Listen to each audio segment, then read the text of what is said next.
नमस्कार मित्रांनो, विविध माहिती संग्रह चॅनलमध्ये आपले स्वागत आहे. आज आपण प्रेझेंट परफेक्ट टेन्स म्हणजे पूर्ण वर्तमान काळ याविषयी थोडक्यात माहिती पाहणार आहोत.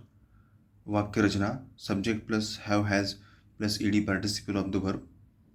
पहिला नियम, एखादी क्रिया नुकतीच किंवा काही कालावधीपूर्वी पूर्ण झालेली आहे, परंतु तिचे अस्तित्व वक्ता बोलत असलेल्या क्षणापर्यंत आहे, अशी क्रिया पूर्ण वर्तमान काळात सांगितली जाते.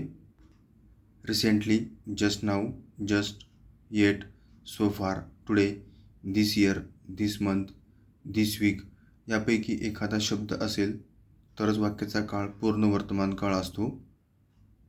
उदाहरणार्थ, I have taken a cup of tea recently. मी नुकताच एक कप चहा घेतला आहे. I have read 5 novels so far this month. या महिन्यात मी आत्तापर्यंत 5 कादंबऱ्या वाचल्या आहेत. We have now told you all the news. आम्ही तुम्हाला आता सर्व बातम्या सांगितल्या आहेत. Rudra has gone to Nigeria. Rudra नायजेरियाला गेला आहे. This week they haven't done any work. या आठवड्यात त्यांनी कोणतेही काम केलेले नाही. Rule 2, the present perfect tense is often use with ever and never when they indicate an indefinite period of time beginning in past and continuing up to the present. Example, have you ever seen such a picture. तू असे चित्र कधी पाहिले आहेस का? He has never been abroad.